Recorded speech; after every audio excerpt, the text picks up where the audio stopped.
Bueno, vamos a abrir la participación. Ustedes pueden remitirse a cualquiera de las dos intervenciones del profesor Pedro Juan o del profesor Alexis para este diálogo con los asistentes. Entonces vamos a algunas 4 o máximo 5 participaciones por aquello del tiempo. Aquí, comencemos por acá. 1, 2, y allá 3, 5.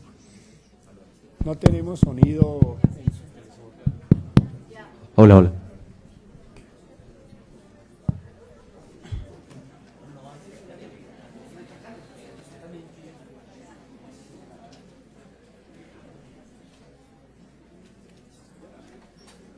Buenas tardes. Profesor, qué pena con ustedes, que no recuerdo su nombre. Pero, bueno, pues yo tengo dos preguntas, una pregunta para cada uno, y la primera es, la intervención del profesor Pedro Juan terminaba como, es necesaria la hermandad entre el mitos y el logos. Ya si usted quiere decantarse por una sola, es decisión propia, pero en el objetivo de una práctica reflexiva respecto al arte una con la otra. Pero eso llevaría a campos realmente densos a nivel teórico. ¿Cómo le expreso eso yo a un muchacho de colegio? O sea, yo podría llegarle, o sea, partiendo de la intuición con la que uno llega a un aula de clases, me parecería poco plausible hablarle de fenomenología a un muchacho de 17 años. Entonces, esa sería la pregunta. Y para el profe,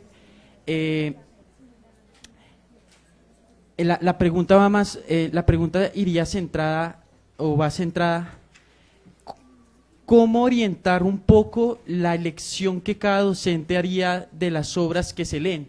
O sea, me refiero, las obras, en la ponencia de la mañana oíamos un poco que las elecciones de textos que leen en las aulas están mediadas por decisiones políticas, de estructuras que salen de las manos de los docentes, como el currículum o la planeación escolar. Pero a fin de cuentas, el docente termina siendo una elección personal de un catálogo de obras que es la que termina ofreciéndole al muchacho. Pero la pregunta sería, ¿y cómo hace el docente entonces para no recaer en una suerte de adoctrinamiento, pero tampoco para caer en un ejercicio inquisitorio del Opus Dei de decir cuáles obras son saludables para los muchachos a los 15 años?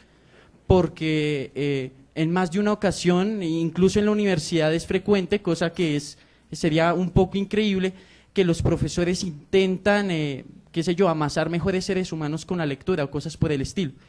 Y entonces el profesor, ¿qué hace frente a esa necesidad de imparcialidad cuando la lectura debe ser más que un ejercicio de adoctrinamiento, otra cosa?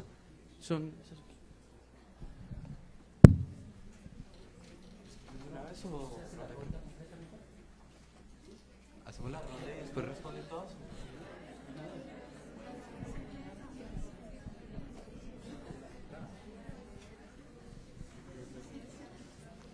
Bueno, muchas gracias por la pregunta, hombre. Es decir, este tema de la relación entre el mitos y el logos, pues es un problema también que hay que explicarle a la gente y a los jóvenes, que efectivamente es una ruptura que se hizo en la cultura occidental. Creo que está muy bien explicada por Habermas, cómo cuando surge el mundo moderno, sí, qué pena, que cuando surge el mundo moderno, efectivamente hay una ruptura entre las distintas esferas de la cultura. Entonces, digamos, el científico se alejó, digamos, en un mundo de lo cognitivo instrumental, el esteta se alejó, digamos, en un mundo de lo estético expresivo, y el de la moral, pues obviamente también en un mundo que tiene que ver con lo social y con lo moral. Y entonces él se preguntaba cómo hacer para unir esas esferas que se rompieron en la modernidad. Entonces, claro, detrás de la pregunta que tú haces y que yo reivindico es la necesidad de que la estética, la literatura, tiene que volver a dialogar con la filosofía. Son esferas de la cultura que tienen que volverse a encontrar en el mundo de la vida, porque ¿dónde se fueron? ¿Para dónde se fue la literatura? ¿Para dónde se fue lo estético? Para un mundo de expertos. ¿Para dónde se fue el científico? También. Se alejó del mundo de la vida. Entonces, hay que buscar en la práctica comunicativa cotidiana, digamos, que esas esferas se vuelvan a relacionar. Entonces, lo que podríamos responder aquí es la necesidad de volver a crear una disciplina. Cuando yo intento al final precisamente de tratar de reencontrar, cuando no sé, recordaba yo lo de el planteamiento de la psiquiatra, que yo no sé si a ustedes les puede pasar eso, pero a nosotros los filósofos pues sí nos pasa. A nosotros nos enseñan a trabajar con conceptos y a nosotros se nos olvida el mundo de las emociones. No tenemos ese mundo. Y entonces, la solución que se me ocurre a mí es que efectivamente está esa, no se me ocurre, la he pensado mucho tiempo, ¿cierto? Porque no es que se me ocurrió ayer, también es digamos, una reflexión pensada mucho tiempo, porque yo llevo mucho tiempo estudiando fenomenología y realmente me separé de las emociones, del sentir. Entonces, hay que volver a mostrarles a los jóvenes que efectivamente hay que volver a establecer una discusión entre mitos y logos. Ese es el problema, digamos, fundamental de la hermenéutica contemporánea, ¿no? Esa gran discusión. Y yo pienso que en esa medida, ¿cómo decirle a un joven que de 18 años pues que hay fenomenología? No, efectivamente no es, desafortunadamente no es una filosofía muy compleja, pero que nos ayuda a interpretar nuestra realidad. Yo creo que eso es lo que nosotros podemos aprender de los europeos, ¿no? Aprender a utilizar esos métodos para aprender a entender nuestra realidad, porque esa gente nació duro también, pero nosotros tenemos una experiencia de la vida completamente diferente a ellos. Pienso que esa es la reflexión que puedo hacer alrededor de tu pregunta. Gracias. Yo creo que uno de los peligros más, digamos, de los riesgos, de los puntos límites que sufre la literatura, el trabajo de la literatura en las aulas hoy, tiene que ver con esa cercanía. ¿Bajito el sonido? Y ahora sí. Tiene que ver con esa cercanía que a veces encontramos muy fácil entre la lectura literaria y ciertas lecturas que, adoptando la forma de la literatura, porque eso puede suceder perfectamente, responden, digamos, a una intención aleccionadora, a convertirse en manuales de instrucción prácticamente para la existencia, obras que regularmente llamaríamos, digamos que de alguna manera, podríamos de pronto encasillar o calificar, digamos, de tener propósitos firmemente moralistas o de concebir la literatura como un espacio que contribuye, digamos, a la consolidación de mejores seres humanos, en el sentido de formar un tipo dado de ser humano. Se fue de nuevo. Yo creo definitivamente que la literatura no forma mejores seres humanos porque diga cómo es un mejor ser humano. Aunque yo creo que quitarle la literatura a los seres humanos sí es tremendamente, digamos, doloroso porque perderíamos una parte importante de la existencia, una alternativa más al lado de las otras alternativas que tiene el ser humano, como sería, por ejemplo, bailar, cantar, viajar, recorrer el mundo, que son otras formas de leer. La de la literatura es una más de esas formas o uno más de esos caminos que están ahí. ¿Cómo elegir esas obras que nos vuelvan, que, como usted utilizó la expresión, mejores seres humanos? ¿Cuáles serían esas obras que nos llevan a convertirnos en mejores seres humanos? Yo creo que la literatura, como le acabo de decir, no tiene como objetivo mostrarnos formas acabadas de ser el hombre, sino plantear interrogantes con respecto a las posibilidades humanas. Es decir, que las decisiones que toman estos personajes, de lo que estuvimos hablando hace un momento, son personajes que recurren, digamos, a decisiones angustiosas, límites, extremas, la posibilidad de vivir la vida como vértigo, la posibilidad de vivir la vida al borde del abismo, la posibilidad de vivir la vida en medio de la embriaguez, la posibilidad de embriagarse de lucidez también, a través de la poesía o de la misma literatura, la posibilidad de acercarnos, digamos, a ese dominio del que hablaba el profesor, que es el dominio de lo angélico, no ese angélico no lo angélico banalizado, sino lo angélico como una posibilidad, digamos, de trascendencia de la condición humana. La literatura va a explorar todos esos, digamos, va a explorar de manera, la literatura y el arte, va a explorar tanto los espacios lumínicos como las profundidades humanas. Y por hacer eso, siempre está en el riesgo, es decir, es el riesgo por el cual ustedes saben, Platón va prácticamente a extraditar a los poetas de su república ideal. Pero no por lo que nosotros pensamos. A los poetas no los extraditan por ejemplo, pintar, por ejemplo, seres embriagados. Ni por ejemplo, hacer de su vida, digamos, un modelo no viable, digamos, para formar a los jóvenes. No es eso, no es esa la razón por la que extraditan, por la que expulsan, es la palabra, no es esa la razón por la cual expulsan a los poetas. Es decir, no se trata de la mímesis elemental, de que de pronto se pinten asesinos, locos, seres enfurecidos, enervados en las obras literarias, en el poema o de pronto en la obra épica incluso, o en la novela, ¿no? Una novela que comienza diciendo, baste con decir que yo me llamo Juan Pablo Castel, el hombre que... Lo que sigue, ustedes saben bien, ¿cierto? Ustedes saben lo que sigue después. Entonces, si la cosa es la confesión de un asesino que confiesa su crimen de esa manera tan tranquila y tan cómoda y cotidiana, ¿cierto? Platón entonces no saca o no expulsa a los poetas por la mímesis elemental digamos, de lo que cuentan las historias. Platón va a sacar a los poetas básicamente por el hecho de que en la poesía precisamente ascendemos a esos estados especiales de la condición humana. Dejamos de ser lo que somos regularmente y de repente somos otra cosa.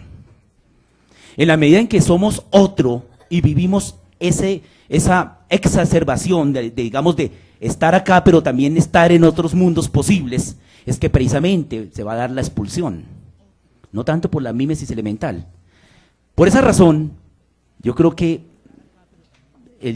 a nosotros los profesores, con respecto, digamos, a la pregunta suya, que es cómo elegir con los jóvenes una obra que de alguna manera se pueda discutir en el aula de clase, pues no puede haber, digamos, primero que todo, un catálogo que diga estas son las obras que conducen a una mejor condición del hombre o a una mejor condición de los seres humanos.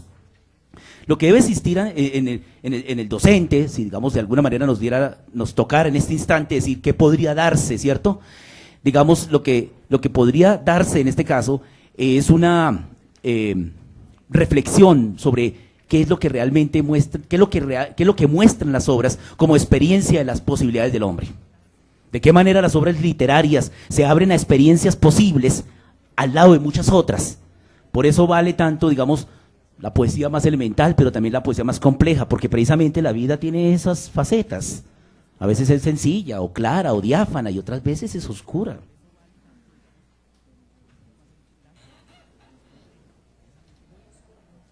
Bueno, muy oscura.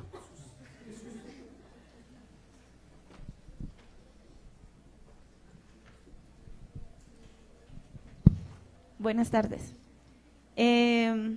Tengo como varios aspectos para el profesor Alexis.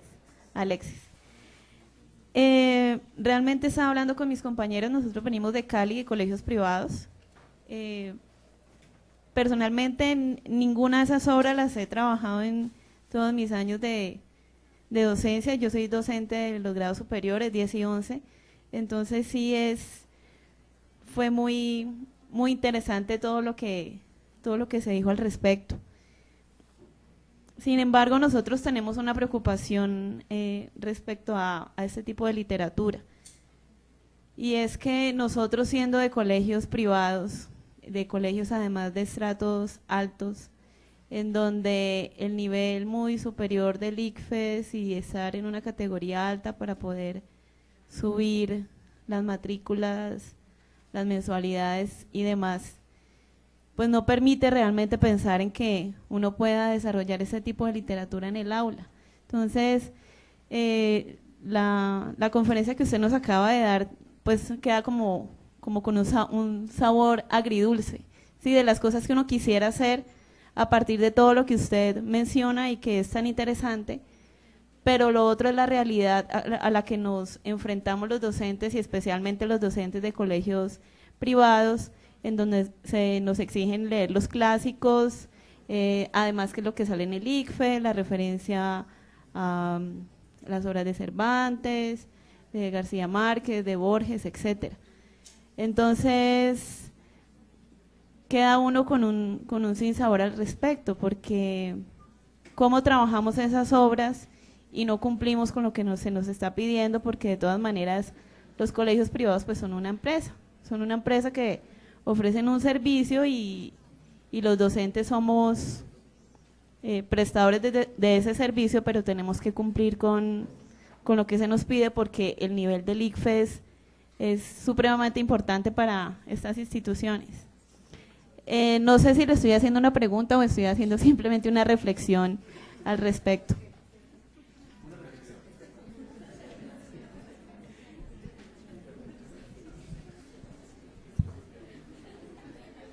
Bueno, sí. Yo pienso lo siguiente.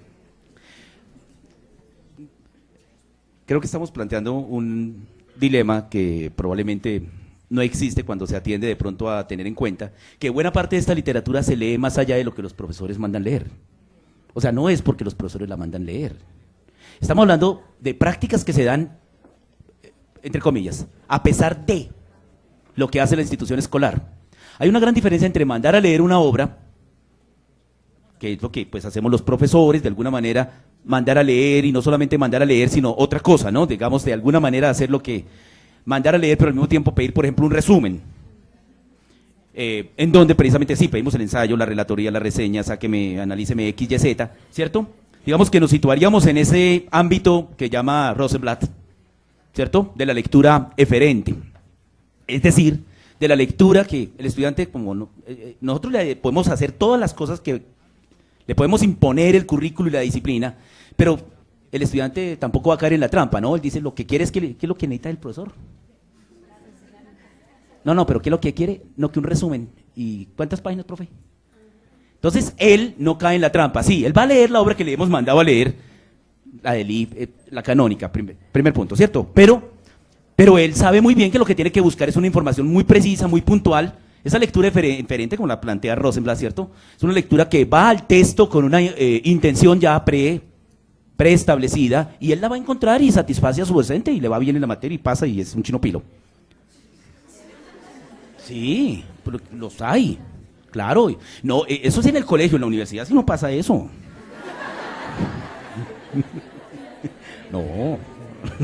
No se vayan a... ¿cierto? Pero hay por eso de pronto el término que nunca aclaré fue el de prácticas literarias juveniles, en donde precisamente si abordamos lo de la literatura juvenil, es que buena parte de la literatura juvenil, no necesariamente la que viene aupada por la promoción editorial, es literatura que los jóvenes leen en sus propios grupos de trabajo, en sus propios grupos de conversación, es a la que llegan ellos a través de las redes, digitales, a través de a la literatura que se le va, que se va imponiendo a pesar precisamente, y en donde no deben hacer ese tipo de, digamos, de tareas accesorias, sino que se empiezan a convertir, digamos, ellos, aquí encontramos los autores de culto, los círculos literarios alrededor de prácticas que se integran precisamente a comportamientos y culturas completas, digamos, temáticas de interés, ¿cierto? En donde aparece lo juvenil, atravesado por movimientos, por moda, por música, Entonces, creo que, digamos que no se trata solo de aquella literatura que manda a leer el docente. Segundo, en la literatura juvenil hay una conversación permanente con el canon clásico más de lo que nosotros pensamos. Es decir, perdón, ¿qué es los Juegos del Hambre? Ojo que los pelados sí saben qué es eso. Ellos sí saben que detrás de los Juegos del Hambre está una tradición canónica. Toda la historia del Minotauro y los viajes de Teseo. Entonces somos como, nosotros somos los que pensamos que, entonces, ojo, ¿no? Ahora, bien, a nosotros nos toca es como parar las antenas cada vez más. Como, ¿qué es lo que están leyendo? ¿Qué es lo que está pasando? ¿Cómo así que están leyendo sobre Teseo y el Minotauro y sobre las cuestiones de los trabajos de Teseo? ¿Cierto? Es decir, claro, no me refiero a que no estamos haciendo un elogio de la obra, estamos diciendo que hay conexiones permanentes, en donde precisamente buena parte de la literatura juvenil casi que reescribe la literatura clásica, escribe los lugares comunes. Acuérdense que buena parte de lo que se plantea en literatura ya ha sido planteado como metáforas muy antiguas, como temas muy antiguos, el capturar el vellocino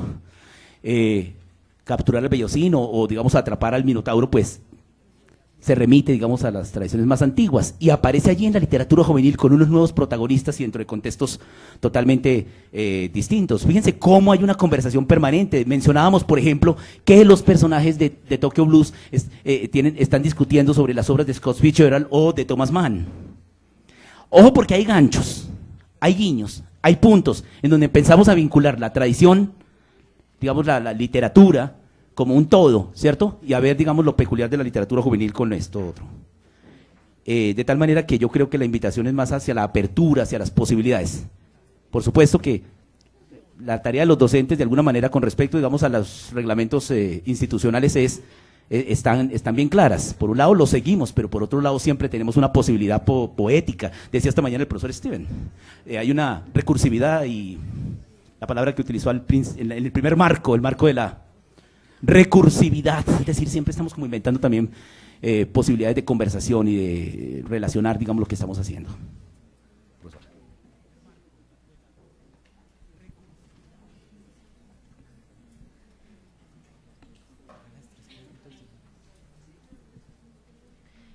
Bueno, mi pregunta es para el profesor Alexis.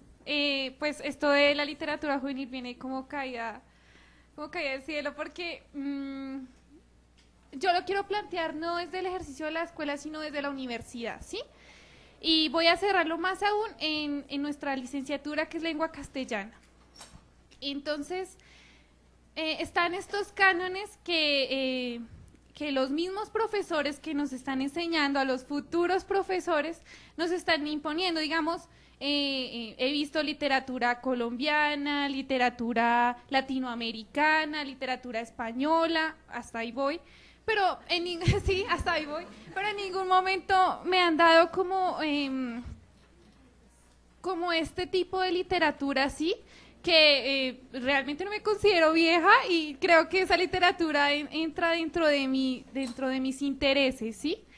Y digo que hay una cierta como una cierta opresión, no tan literal, o sea, digamos. Yo, por ejemplo, que hace poco estaba leyendo, así les parezca terrible aquí a la gente, estaba leyendo, yo leí Crepúsculo, lo leí, y hace poco un compañero me dijo, ¿qué está leyendo? Le dije, qué pena, les dije, estoy leyendo Crepúsculo, y me dijo, qué pena la expresión, pero usted, ¿por qué está leyendo esas maricadas? Y él tenía un libro de Nietzsche y, o sea, son como los cánones, sí, o sea, un momento, uno se siente como,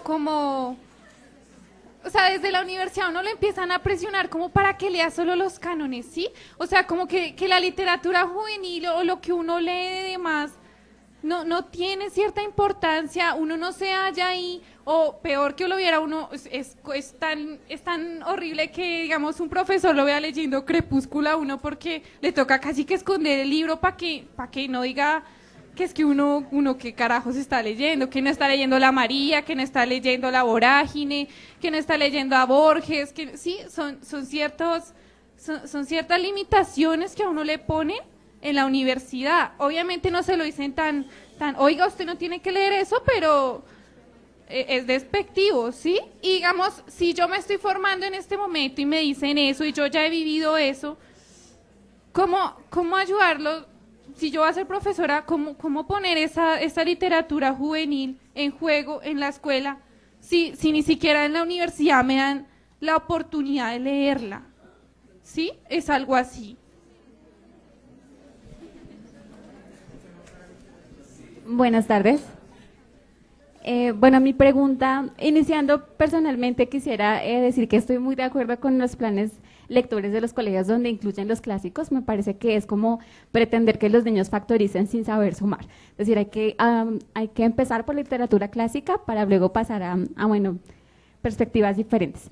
Respecto a la literatura juvenil, y ya la pregunta es para la profesora Alexis, quisiera preguntarle para usted, ¿qué implicaciones tiene el uso del lenguaje extremadamente informal o cotidiano como el que usa Chaparro? O la escritura sin puntuación, por ejemplo, como elementos que atropellan de alguna forma la prescripción tradicional en los jóvenes. Es decir, cómo ya los jóvenes no hablan como leen, sino que empiezan a leer como hablan para, no sé, dar una especie de facilismo, de que si no leo superación personal, entonces no entiendo estructuras cada vez más complejas. Entonces, no sé para usted qué implicaciones pueda tener ese uso del lenguaje en la literatura juvenil.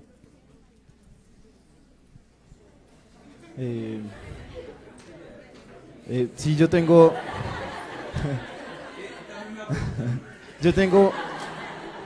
una pregunta para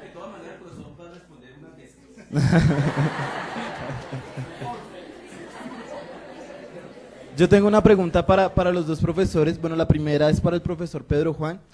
Pues digamos que estaba hablando desde la postura de Rilke. Quería preguntarle, él nos decía que en tanto a la escritura, pues conocer y vivir para poder escribir. Entonces, pues digamos que, ¿dónde quedaría, en qué lugar quedaría Rimbaud? Que pues digamos todos sabemos que, y pues los que no sabemos, pues ya lo van a saber, que Rimbaud terminó su carrera literaria a los 18 años. Todo lo que escribió lo terminó a los 18 años, de ahí para allá solamente escribió cartas, y es de los más grandes escritores de la literatura universal. Bueno, la pregunta para el profesor Alexis, pues yo estoy viendo con el profesor Literatura Universal, y estamos trabajando precisamente a grandes clásicos, pero digamos, no, pero no es tan bien para hacerlo quedar mal, no, sino que en alguna clase con el profesor Oscar Bello, pues digamos que entramos como en la misma discusión de leer a los clásicos o no leer a los clásicos, pero aquí hay digamos como que entro en shock por una perspectiva, y es la perspectiva de que esta literatura de chick lit, como nos refería el profesor Alexis en una clase, que es literatura para vender. Entonces, vamos a hacer literatura para vender, ni siquiera con una historia de trasfondo, con el perdón de la compañera Jessica, como es Crepúsculo, como es Bajo la misma estrella, como es todo este tipo de literatura que es literatura de estación, que la sacan, digamos, para el invierno sacan una historia de invierno, para verano sacan una historia de verano y ya sacan una sola edición y una edición, pues que, digamos, una historia que marcó mucho. Entonces sacan más ediciones y más ediciones y más ediciones. El profesor nos refería, por ejemplo, los juegos de tronos, Juegos del Hambre, bueno, no, eso, que son libros bastante gruesos, creo que son. Pero entonces yo le preguntaba a un amigo que está leyendo toda la trama de esos Game of Thrones, son como 3 o 4 libros de 1000 páginas cada uno, y yo le dije, ¿y usted en cuánto se leyó un libro de esos? Y me dijo, como en un fin de semana. Yo le dije, ¿cuánto se demoró usted leyendo El siglo de las luces de Alejo Carpentier? Y me dijo, casi 3 meses. Entonces, ¿en qué nos quedamos? Y pues digamos, digamos ya lo último, para referirme al profesor Alexis, es qué es lo que se supone que es literatura para adultos, ¿no? Pues porque Alejo Carpentier, en La consagración de la primavera, quiero citar un poco, que dice: las nubes nuestras eran de otra raza, antojadizas y volubles rechazaban toda clasificación. Si eran cirros o cúmulos o nimbos, lo eran sin saberlo y sin quererlo saber. Poco les importaba. Me parece que es un ejemplo perfecto para la literatura. Yo no creo que, digamos, Ernesto Sábato haya escrito sobre héroes y tumbas diciendo voy a escribir esto para los jóvenes, ¿sí? Aunque bueno, luego va a decir que sí lo hizo, pero digamos que Borges dice, yo no escribo para un público, yo escribo es para mí. Yo no escribo para, digamos, voy a escribir tal cosa, ay, pero es que qué tal que a mi novia no le guste. Es que yo no escribo para mi novia, escribo para mí y para quitarme una carga existencial, que me parece que ese es el objetivo de la literatura, aliviar mi carga existencial y quizá, como decía Ernesto Sábato, aliviar la carga existencial de alguien más. Entonces, ¿dónde quedaría ahí la literatura juvenil? Ya.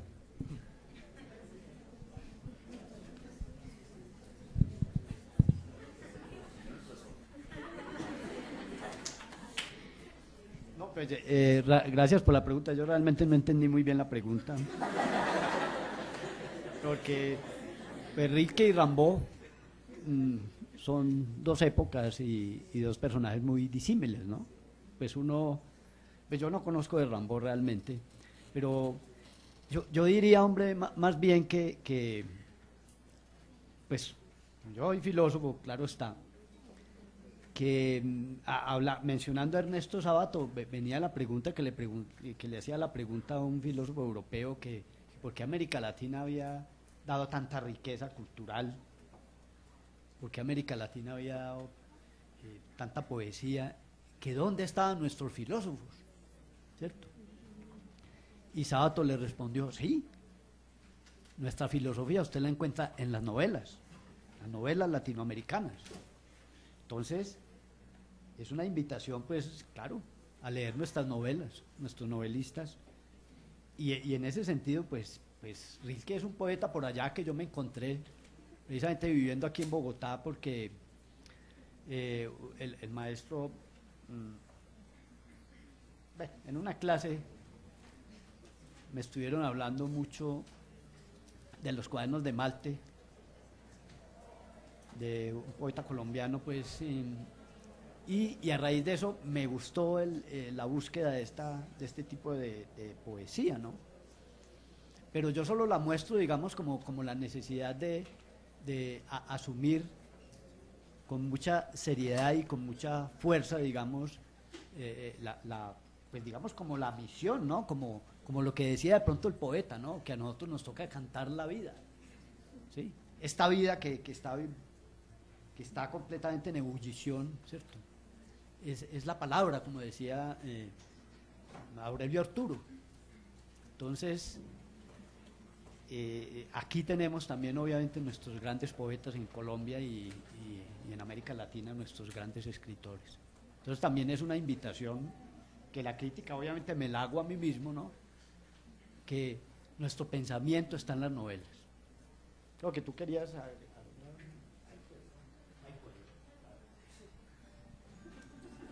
Bueno, yo voy a dar una respuesta redonda a varias preguntas y a todas ellas prácticamente para una disertación. Entonces voy a tratar de hacer una síntesis en algunos puntos que pueden ser claves.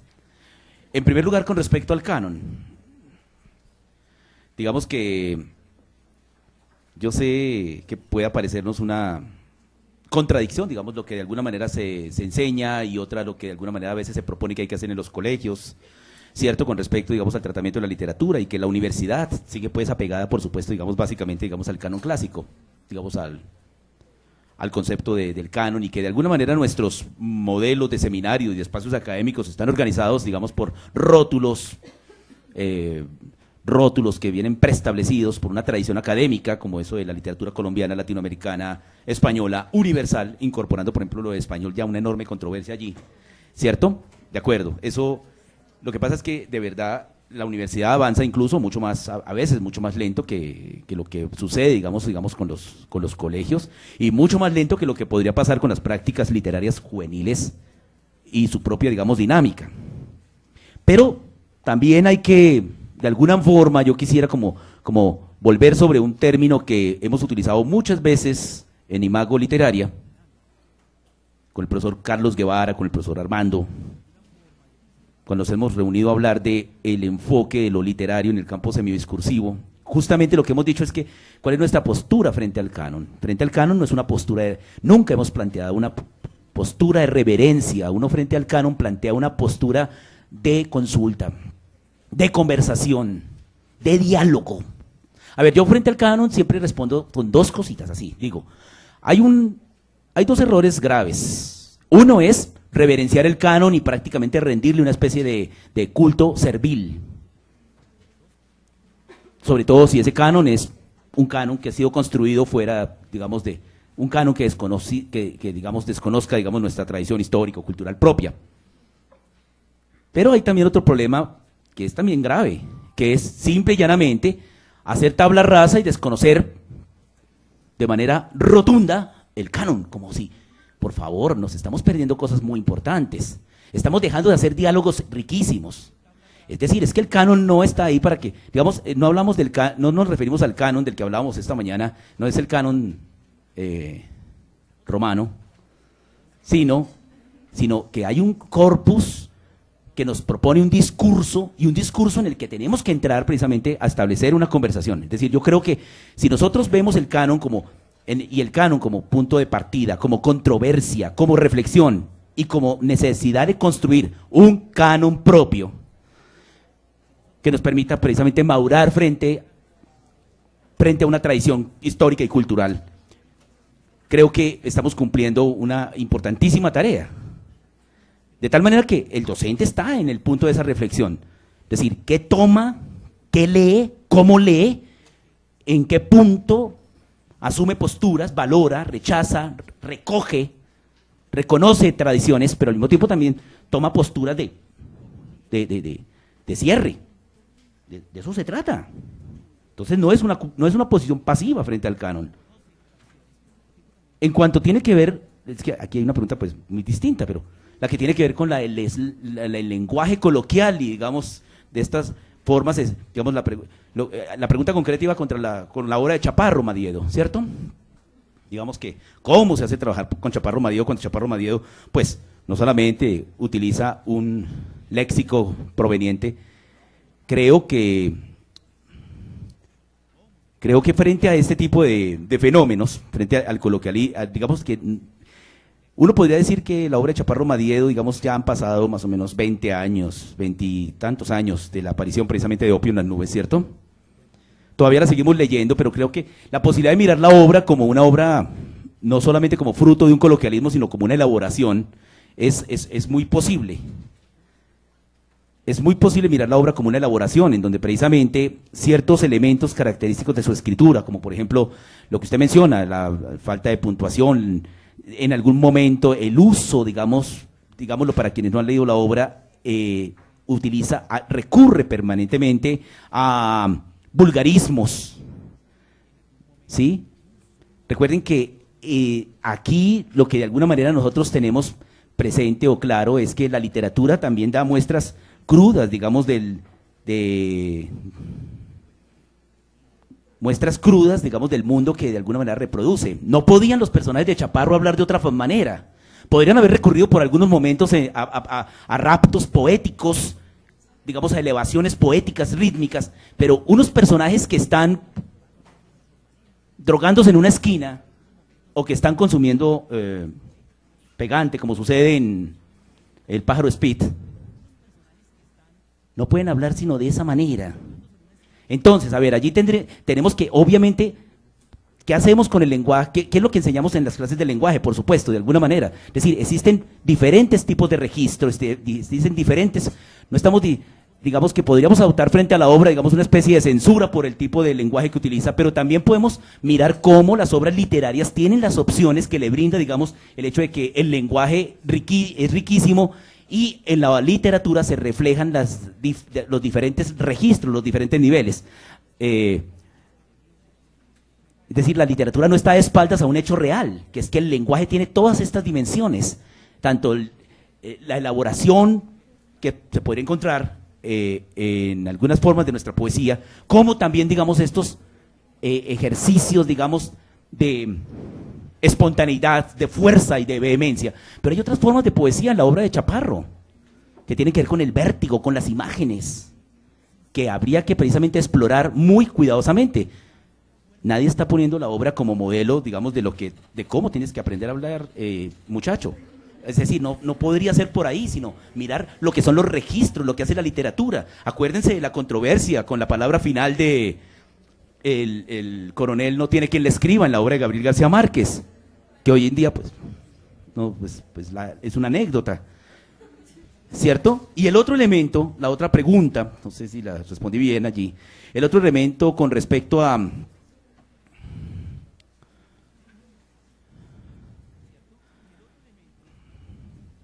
Con respecto, digamos, al concepto de era con respecto a lo de lo clásico,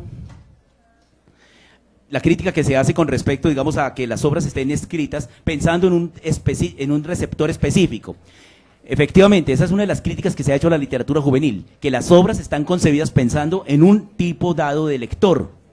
Yo solamente quiero traer a colación, a modo de abogado del diablo, que en la literatura juvenil, ese fenómeno que aparece en la literatura juvenil no se da únicamente ahí, sino que se ha dado casi que de manera transversal a lo largo de la historia de la literatura. Algunas veces se ha escrito pensando en los reyes, en los monarcas. Los poetas áulicos han escrito pensando en los cortesanos, en los príncipes. La novela del siglo XIX fue escrita pensando en quién. En un lector burgués, en un lector de periódicos básicamente, en un hombre de clase media a veces, ¿cierto?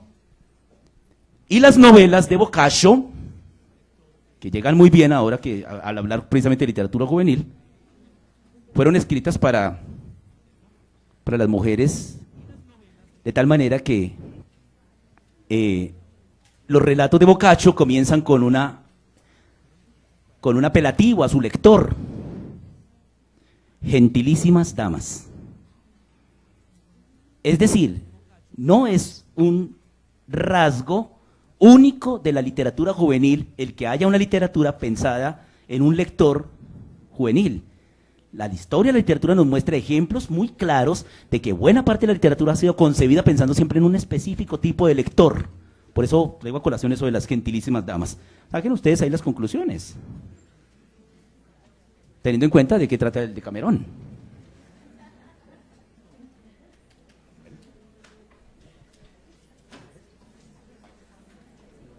Bueno, un aplauso final para nuestros profesores.